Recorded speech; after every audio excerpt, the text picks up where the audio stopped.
Hey everybody. This course is an International Baccalaureate course. It's an IB course. It's Environmental Systems and Societies. We're going to give this a try where we're going to be going through the book with notes. I'm going to just be doing a lecture with videos here. Why am I doing a lecture with videos? It's because I'm trying to teach it like a college level course. And in college, you tend to have lectures just to get information across very quickly. This is a cool way, I think, just to bring in some of the stuff that we were doing with remote learning, like the good parts with dumping the bad. Obviously, I'll be coming around helping you out with notes if you're in my class. If you're just online and doing this for someone else's class, hey, by all means, enjoy.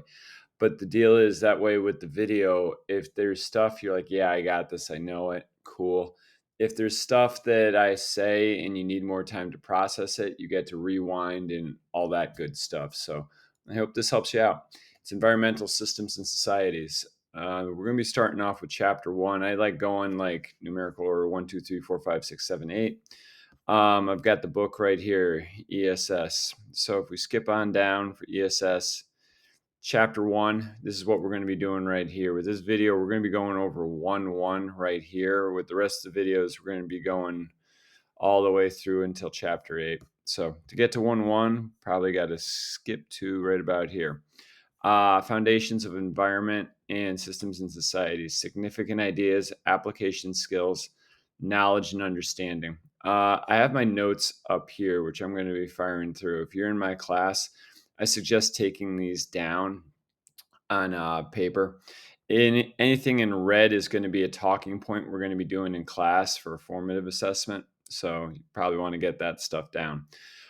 First note we're going to take is the first one, 1.1, environmental value systems. That's what the chapter's about. We all value the environment differently and for different reasons. Um, Past events kind of impact these values. Like, look, if you're living in an area that's been hit by drought before, when you see rain, you're like, oh, yeah. Conversely, if you're living in an area that's gotten hit by a hurricane, anytime there's a hurricane warning, you're like, no, I'm taking that for real. It's just different values that you have for different threats. Also, too, if you're a farmer, your livelihood comes from the soil. If you play sports, it's hard to play football in like Arizona when the temperature is like 120. It's so you've got different value systems and like things you look for. If you're in a snow area, like, yeah, you value snow, but you're also to the point where you're like, snow's coming, man, I could really use a trip to Florida just to get a break, get some warmth to the bones. So environment, past events impact values, and just how we look at things. Anything in red here, if you're in my class, I'm going to want you to put down, like, just, it might involve a little bit of research for this one. Why does the environment matter to you? It matters for different people. I'll be honest with you. For me, the environment matters quite a bit because I like to recreate outside. I like mountain biking. I like hiking. I like doing these activities. And you can't do them really in a parking lot or in a shopping mall. So that's why it matters to me. And a lot of the cool stuff I see with nature, it's just, you know, a lot of the stuff we build as humans, I don't believe that it's as cool as the stuff that God or, a central power, made. So, next one I want you to go over is your iPhone good or bad for the environment? Talk about it. There's no right or wrong with it. Just back up your beliefs. Environmental value systems, EVS. How can an individual or group perceives environmental issues influenced by culture, religion, economics, plus politics? So, with this one, in EVS, because in IB we love our acronyms and just abbreviations and all that sort of stuff. So EVS, how is how is it influenced by environmental issues? Look at the environmental issues that we're dealing with. We live in Connecticut. At least my group of students live in Connecticut. We tend to get quite a bit of rain. Our water table's pretty good. We don't really have to worry about droughts. That being said, this summer we just went through a drought, and it's you can start to see across our school there's a cornfield, and the cord is looking pretty sick, pretty bad. So environmental issues definitely do have concern for different areas. It can be influenced by culture. If you have a culture in your society of taking care of the environment, if you see value in it, obviously that's going to affect your EVS as it can be even localized. It can be, um, like it can be statewide, it can be nationwide, it can even be global. And if you visit Puerto Rico, my wife is from Puerto Rico. Um, there's a lot of expats, Americans that moved down there, and they just said, "Yeah, forget it, I ain't moving back." Some of these people are the biggest hardcore people I know for like clean beaches. They'll if they see like a Snickers wrapper on the beach, they're gonna be like, "Crime, get it," and grab it. Keeps the beaches clean. They have to worry about other environmental problems though, like they build up a lot of hotels in those resort areas, which that takes down trees, obscures view, obscures wind flow. So influenced by the culture can be quite a bit. Religion start all a lot of religions are starting to make it more of like a crime, sin, or just look bad upon waste and pollution and other problems with the environment. So you can tell me what your religion is if you'd like, and just where you're at with it. You know, like Catholic Church, which is how I grew up. Our current Pope has really had a big push for just making like pollution and littering a sin. So it's a good thing. Economics can't really people that are not well off, that aren't doing well financially. You have to worry about yourself, food, where you're at financially. You have to be secure, I feel, in order to really have a concerned effort for the environment. If you're worried about getting food on the table, about eating, about where your next paycheck, if you don't have that security, you don't have a whole lot of ability to care for the environment. So economics play into it quite a bit. Politics come into it, and there's no left or right, good or bad. I could tell you about how politics, someone who's, tends to lean a little bit more liberal to the left, they might be like, we need more national parks. We need to not have ATVs. We need to have more green spaces.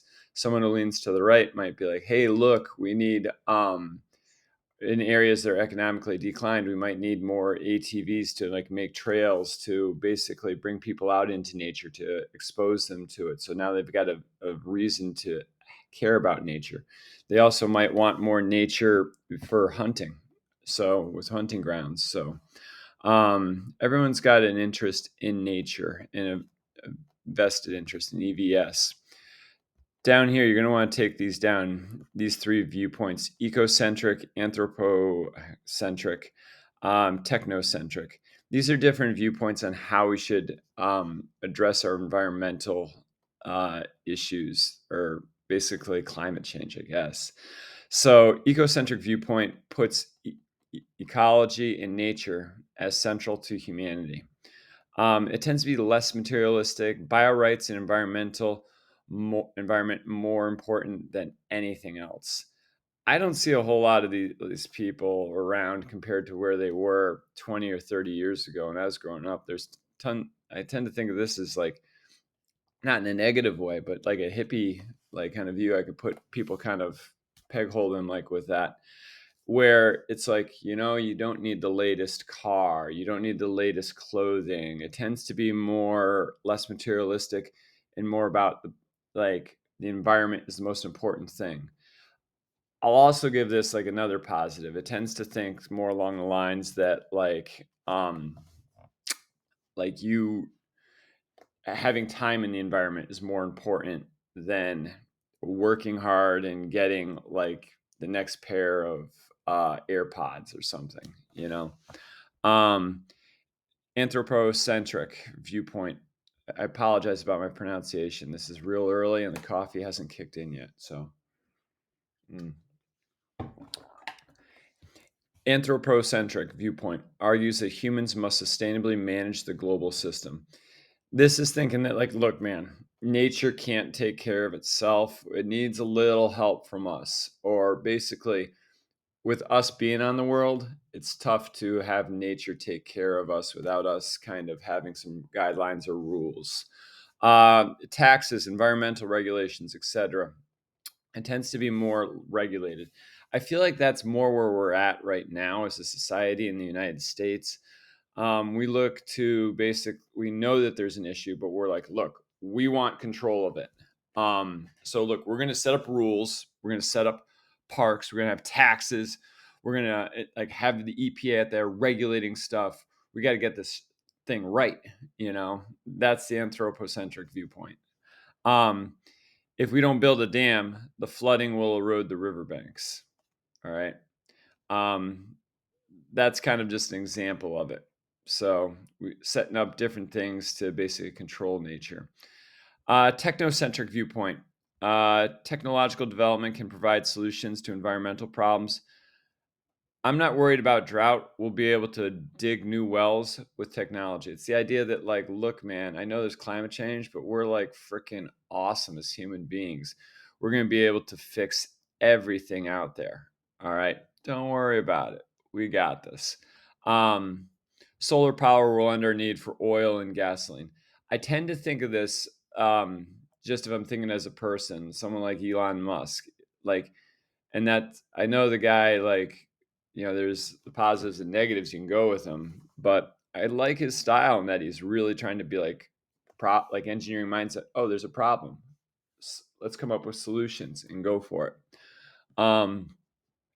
So yeah, it's just whereabouts you are with it. There's none that is right. There's none that's wrong. Whether you're more anthropocentric, technocentric, ecocentric, um, whether you're a little bit all of them, like just different ways, there's no one who's probably going to be like a straight card with that. So what I want you to do is, if you're in my class, tell me if you're more ecocentric, anthropocentric, or technocentric. Also tell me what global environmental issue influences your choices. So um, you might have to look up what those environmental issues influence your choice. What local environmental issue influences your choice? So, um, this one I think you'll be able to figure out what to do. Tell me where you're at and why. What global environmental issue influences your choice? Right now, for me, I just with I'm really looking kind of like a gasoline car versus electric car. And I've got a family that has a gas station, so it's for me, kind of looking at doing the electrical route. I just see the way gas prices are going. It's good for the environment, but it's also probably good for my wallet. So, what local environmental issue influences your choices?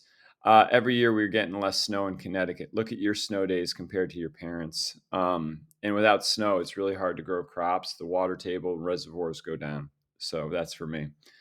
Um, let's look down here. Development of the environmental movement. I think that's going to be, if you're in the following the book, that's going to be page 2 right here. Development and environmental movement. Modern started in the 1960s. It started with a lot of other social justice reforms, and the 60s were like a major changing point. I'm just like, nah, man.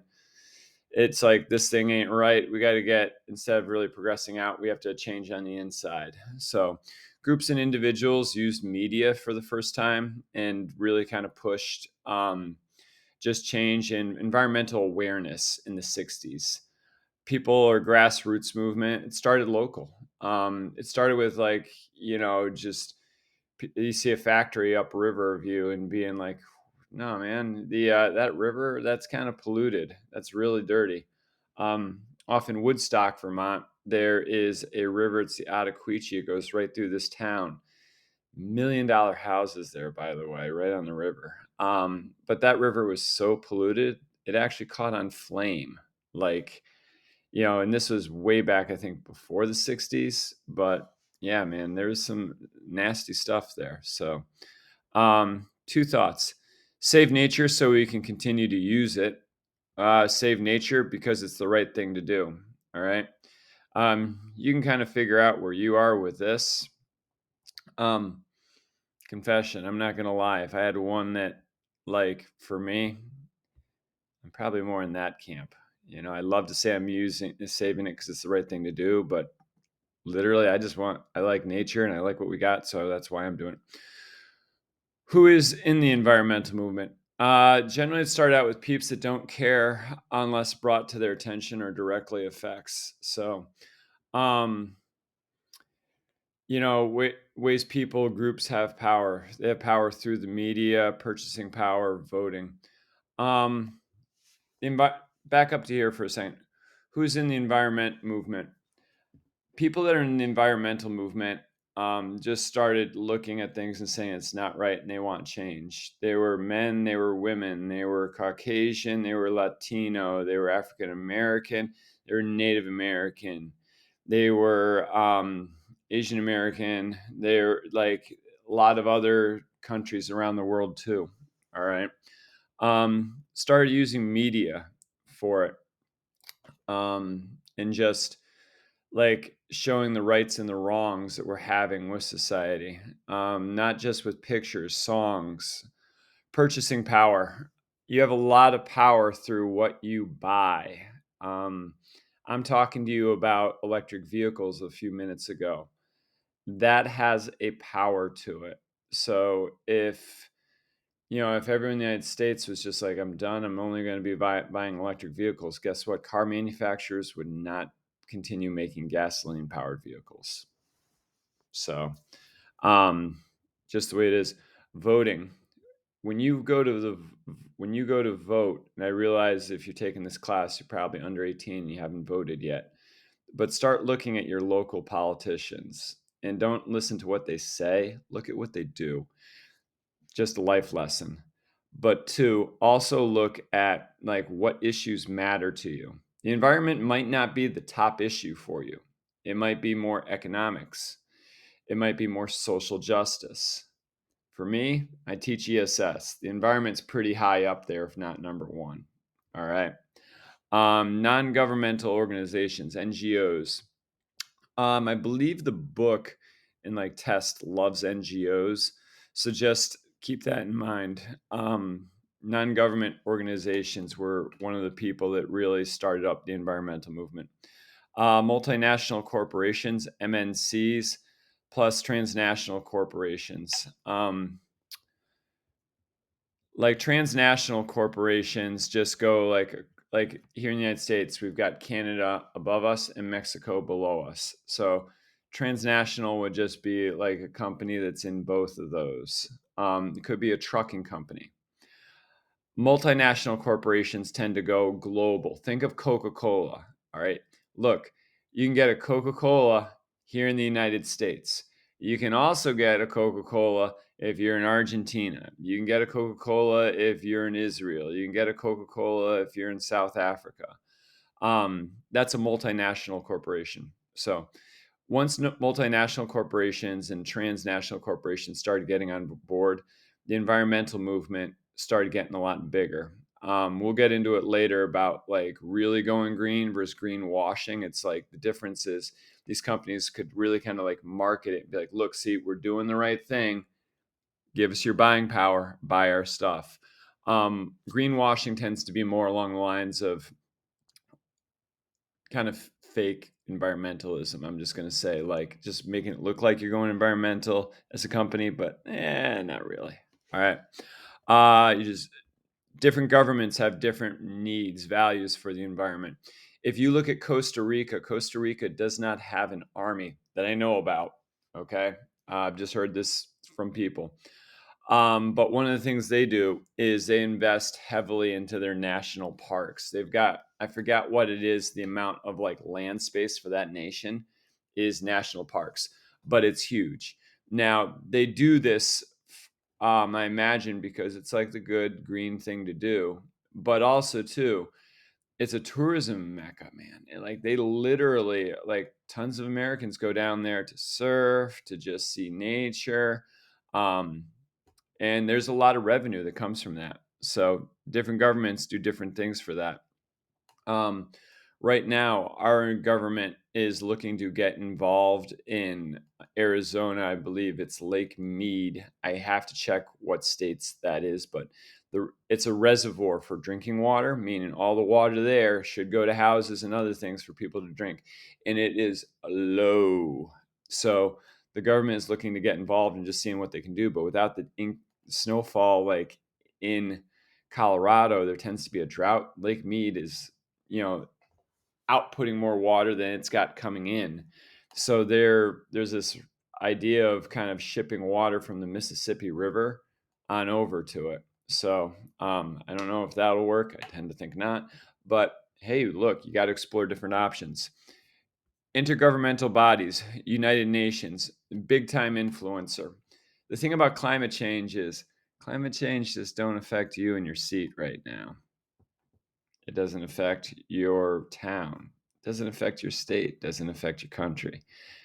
It affects everybody globally. So there's a difference between global warming and climate change.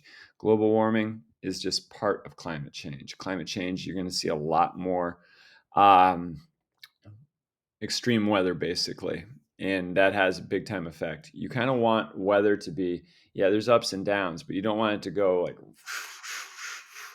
because then you've got no consistency. It's hard to plan. Down here, look up Greenpeace Russian Gazprom. All right. What is it about?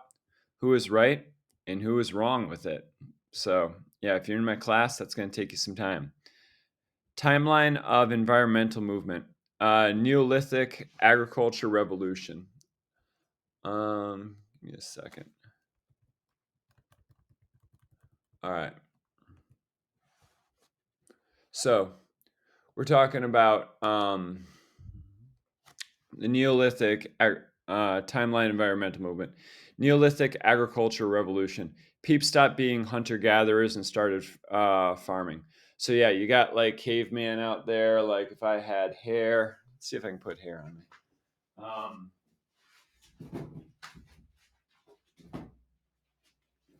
All right. Pretend this is hair. All right.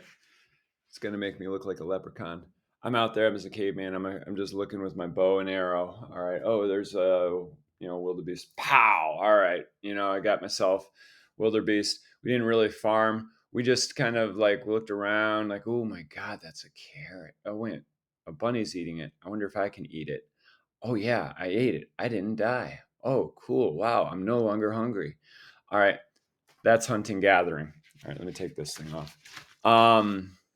We stopped doing that in the Neolithic agricultural revolution. We just started realizing, like, look, bro, it's easier to actually catch a wildebeest, tame it, have a cow, like just fence it on in so it doesn't go anywhere. I can milk a cow. I can like kill it for beef eventually once it's got kids. And it's a lot easier doing that. And also farming, like, wow, I don't no longer have to go looking for wild carrots. I can put them in the ground and I can just walk out my door or cave and get them. So, industrial and really the Neolithic agricultural revolution lasted uh, since really people came out of caves all the way up until late 1800s. Late 1800s happens. That's the Industrial Revolution. We have more people. We burn more fuel. Polluted AF. All right. You can figure out AF is an abbreviation I probably shouldn't put in there.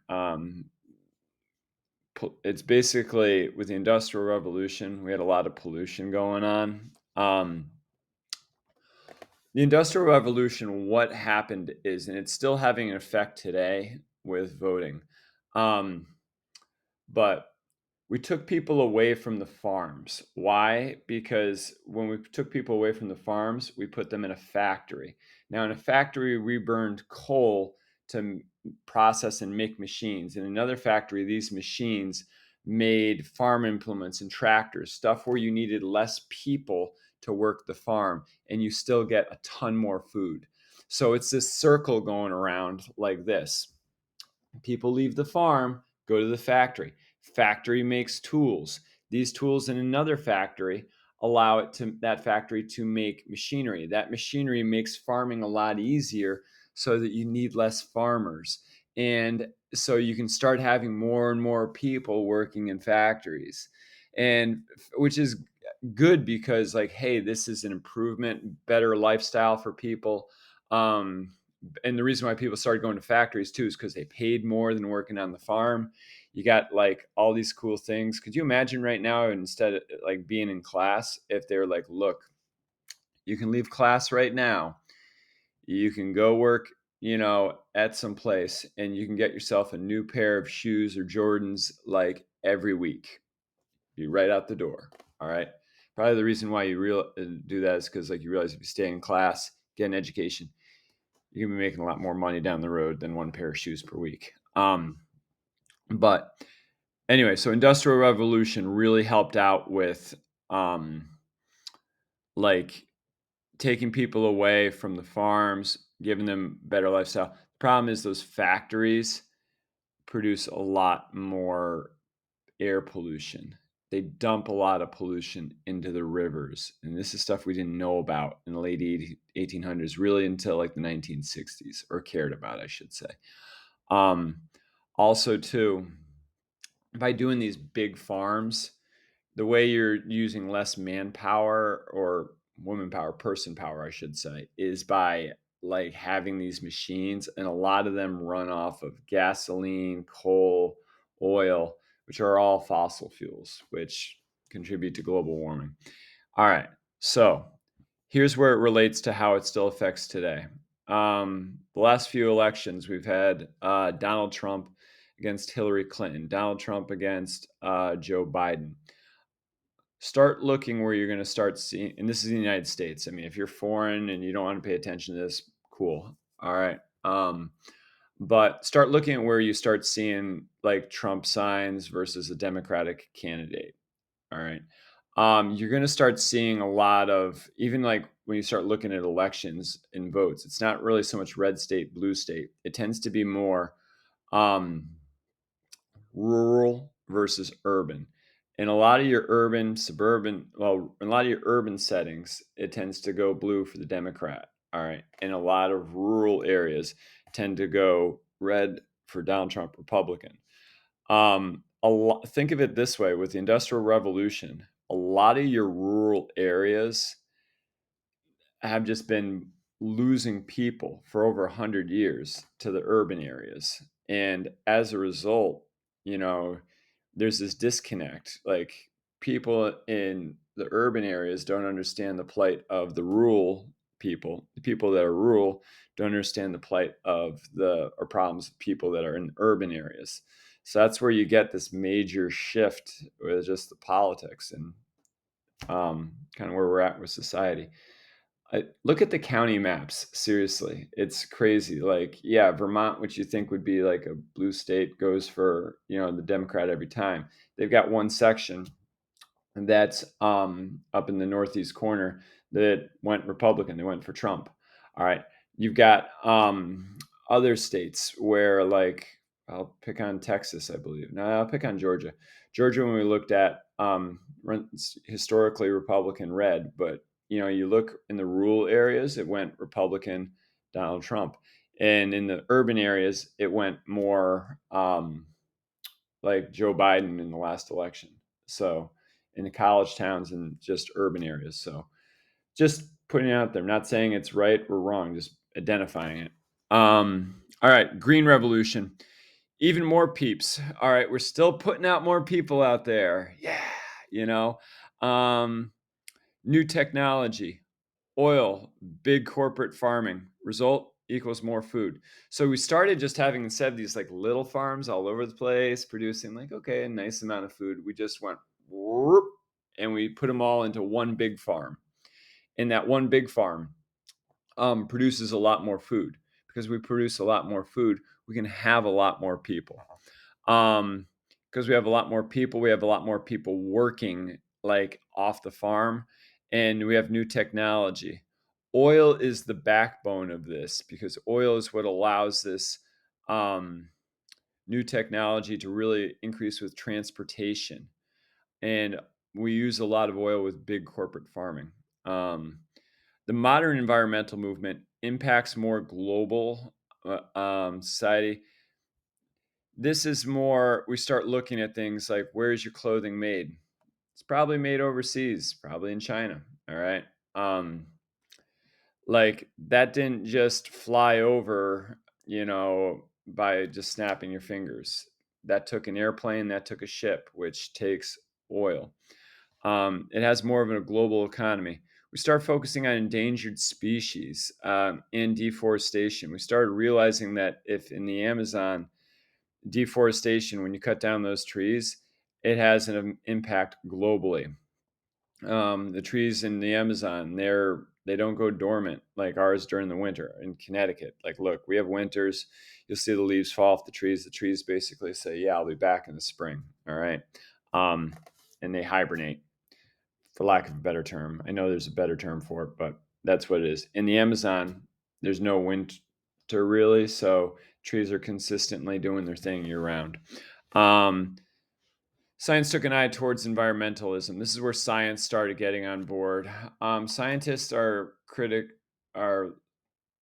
criticized for being fanboys for climate change, and I kind of, you can make your own decision with that. I feel like scientists are just real. They look at the data and they're like, all right, this is what we can expect, and then it's up to us to be more the engineers and do something about it. So today, more efforts towards sustainability. Some climate skeptics fracking. Um, this is just where we're at today. We're putting more into sustainability. If you're at school with me, ask if we have solar panels on top of the roof. All right, I think that you'll find that we do. Um, and just down here where we're at with this, like I think we're down past here, down onto page right here. Environmental headlines. Yeah. Okay. Um, Fracking. So what fracking is it's basically up in Canada. They do it other places too, but I believe it's big in Canada. You're basically breaking shale rock and having oil kind of drip down out of that and then collecting it. All right. I'm going to want you to look it up. If you're in my class, tell me a little bit more about it. What would a technocentric and ecocentrics have to say about it? All right. For that, you're going to have to go back up into here and look up what right there, technocentric and ecocentric. So, um, case studies, historical influences on the environmental movement. Modern environmental movement started with Rachel Carson's book Silent Spring, 1962. She's the OG that really started it on out. Book was about pesticides and they kill bugs, but also other animals. Interesting enough, start looking at that. I really am interested in that with bees. We have a problem in the United States, might be global, with just the bee population going away. And you're thinking at first, oh, that's great. I don't have to worry about getting stung. Um, the problem is bees are what we use to actually pollinate and get flowers to grow, get fruit to grow, which and other plants, which if we don't have those, big time trouble. Um, so think about this: pesticides. Like yeah, they kill insects, kill bugs. Bees are bugs. We kind of need them. All right. She called out DDT for causing cancer, and guess what? She was right. All right. DDT did kill mosquitoes that carried malaria, though. All right. So again, with this course, there's no like right wrong. So DDT, it really helped out, kill out mosquitoes, which were how malaria was transported.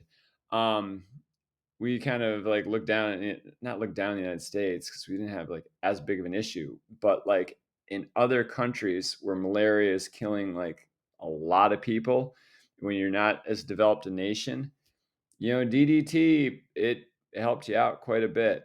Did it also cause some cancer? Yeah. All right. So just no right or wrong. There are many cases of chemical pollution. So um, if you just start looking out for them, you'll see them. What do you know about Fermi High School in Enfield or Rentschler Field in East Hartford? We're going to make this like a little bit local here. This is some dirty business. So tell me, if you're in my class, look that up. Tell me about it. What was the Bhopal disaster? Hook me up about that. I think you got the Bhopal disaster here in the book, if I'm not mistaken. Let me look up. That's Chernobyl. Um, yeah, we got Bhopal right here on page 5 if you want. So hook me up with that.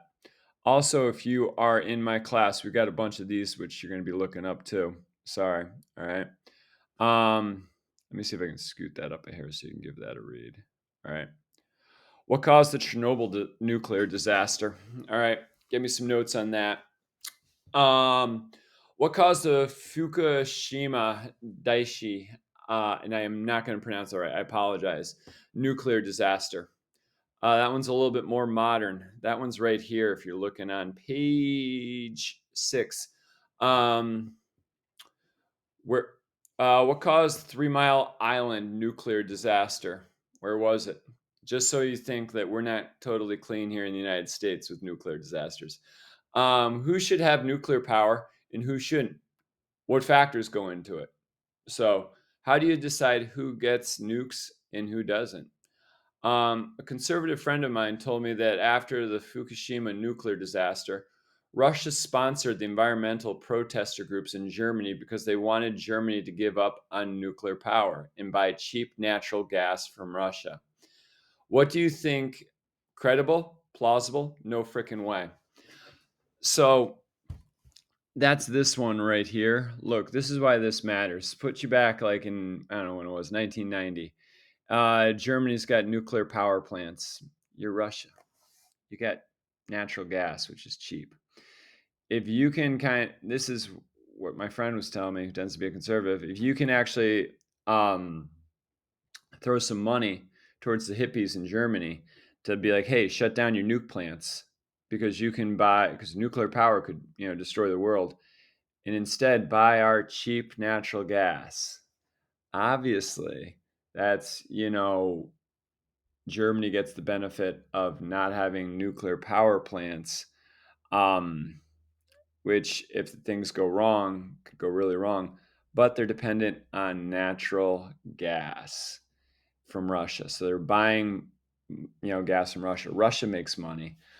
Also, too, natural gas and nuclear power. You could just have a great debate on which one is better or worse for the environment.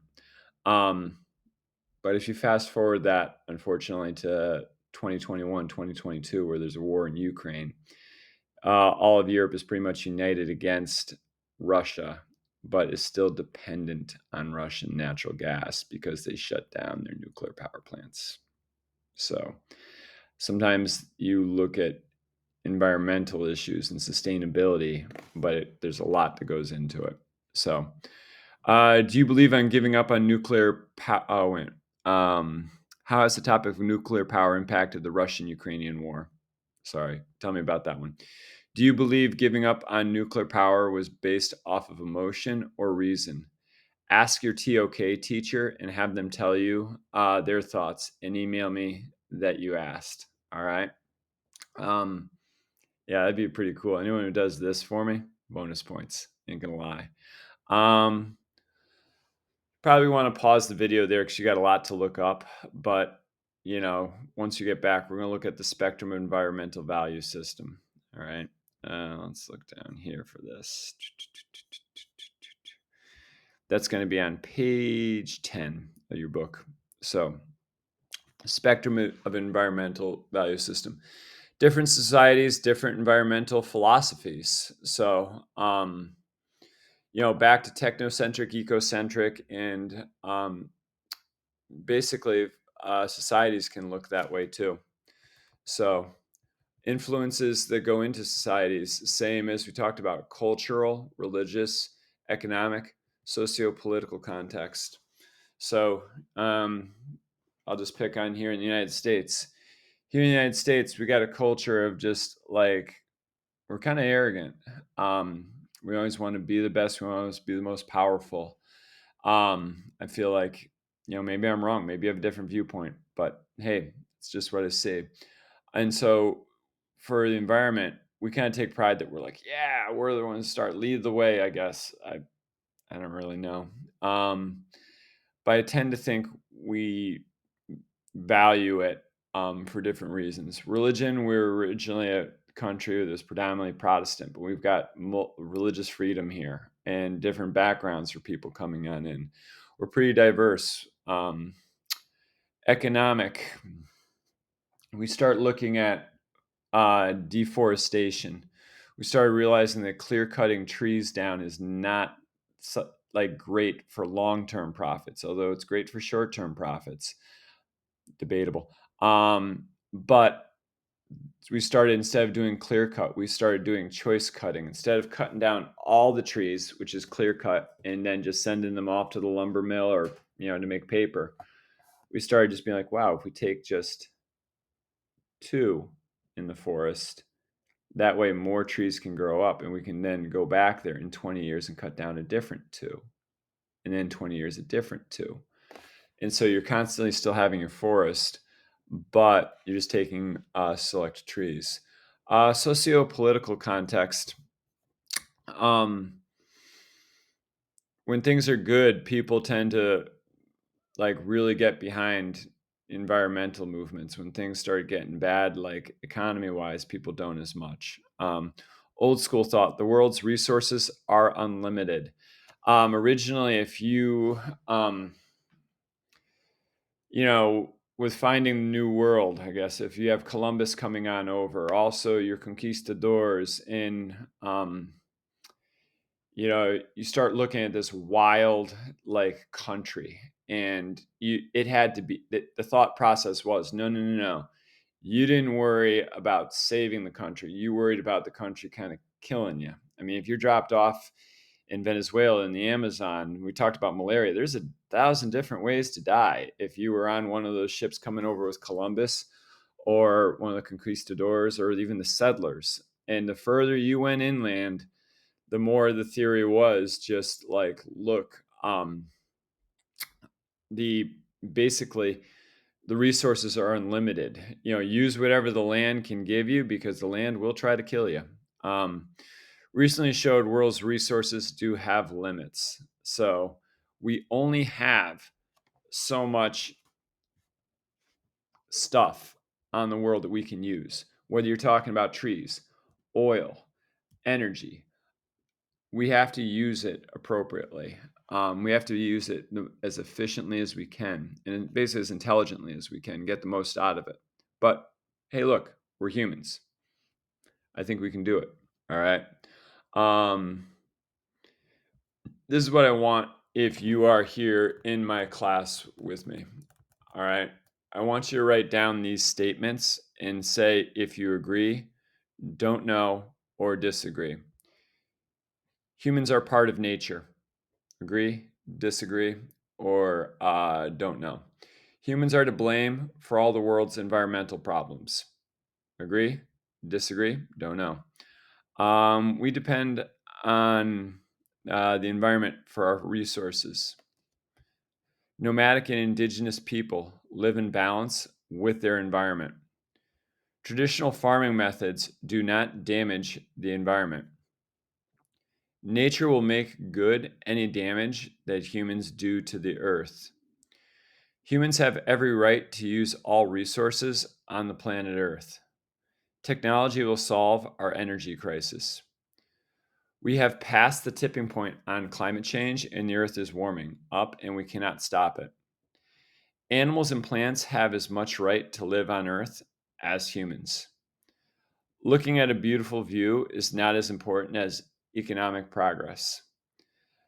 Economic progress is just like, all right, the economy's doing good, everyone's got good jobs, we're making money, we're getting more things we want in our life. All right, species have always become extinct on Earth, and so it does not matter that humans are causing extinctions. So, all right. Remember up top, ecocentric, anthropocentric, and technocentric. Let me see where we got these down here. think we're right here on page 11. All right. Ecocentric, less materialistic. Humans depend on nature. Extreme equals deep ecologist.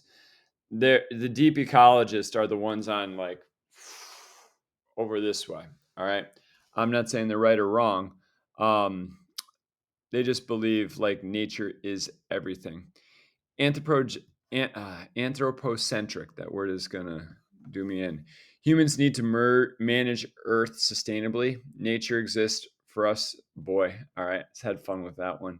It's like anthropocentric is like, yeah, man, nature's here for us to use. You know, that's why it's put there. You know, technocentric. Technology will solve our problems. Environmental managers, extreme equal cornucopians. All right. Cornucopians, think of the Jetsons if you got cartoons. I know that's dating me. But the people that like that have technology for everything. All right. Industrial world tends to be anthropocentric and technocentric. Generalization, but pretty valid. Common beliefs equals humans are in charge and and we're the most important species. Bro, there's always more resources. What are you worried about? All right. We'll control the resources successfully because, like, look, we got control of this. We got it. We can solve any pollution we cause. Economic growth is good and can be maintained. So, if you know positive feedback, that's like the idea. It's like if a little is good, more is better. If more is better, more is even betterer. All right. Like and just goes like this. So keep that in mind with economic growth, you know. Cornucopians, capitalism for the win, baby. Don't need government control. Think of big business, big corporations that they're like, yo, government, yeah, just don't look this way. Just, people got jobs or making good money. We like that, you know. That tends to be cornucopians. Environmental managers, let me move that up for you. Governments need to be involved. Um, Also, sustainable economies. Um, I like this just because I tend to believe more instead of short term profits. I believe in more long term. What good is it if you make $100 today if tomorrow you ain't making nothing? So I'll take that consistent $10 and 11 and 12, just that consistent flow um, for myself. That way I know what's coming down the road. So um, biocentric. Oh, I'm sorry, ecocentric. Think it's arrogant to believe we can manage everything. Not everyone can be rich. So um,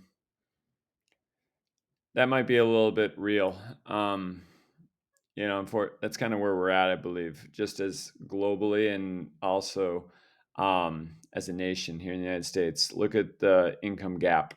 There's people that are really rich. There's people that are poor. Got in the middle too, globally too. All right. Biocentric. All life matters. Don't alter environment and clean up pollution. Earth will be here longer than humans. Um, Kind of morbid, but might actually be right. They're like, look, after this world gets all messed up from humans, it's going to shed humankind like it did the dinosaurs. It'll go back into an ice age, maybe a little warm up, maybe another ice age, and then life will come back somehow. So, small communities, materialism is like they basically think small communities are good. All your food should be grown kind of local. Materialism itself is bad. Um, you don't need that brand new jacket in order to be happy. Um, Deep ecologists more value in the environment than humans. So they're like, no, no, no, no. You have to put value like environmental rights are more important than human rights. Um, Most of us cost benefit analysis. We can clean up our energy, but the cost. Think gas, the summer of 2022. As I was doing the notes for this in summer of 2022, like the gas prices were through the roof. They were talking about people canceling vacations, being like, I don't know if I'm going to get to the beach here in Connecticut because it's going to take me and my family and my sport utility, probably close to $100 of gas and then the food out and stuff. That's like, just traveling as far. Airplane ticket costs went up because of it. So yeah, gas has and price has a major impact on us as human beings. Um, Things you can do to clean up energy. Back in the I don't know if it's the 60s or 70s, but cars just ran all around without catalytic converters. You can still, if you're in the United States, you can still see these cars because, like, if you see that muscle car when it's got like dual exhausts that come out like this, kind of like that, and then you see the exhaust coming out, and it makes kind of the sound of rum, rum, rum, rum, rum, rum, rum, rum, rum, rum, rum. It just looks like a muscle car someone beefed up. If you go by the tailpipes, you can smell like you're just like, geez, man, it's like um, the exhaust coming out. They do not have catalytic converters. What catalytic converters do is if you look underneath your car on the exhaust, it's this metal kind of shield or just block, it looks like. And it takes the exhaust from the engine and it takes out a lot of the particles. And then the exhaust that comes out is a lot cleaner. There is a major thing right now with people stealing catalytic converters.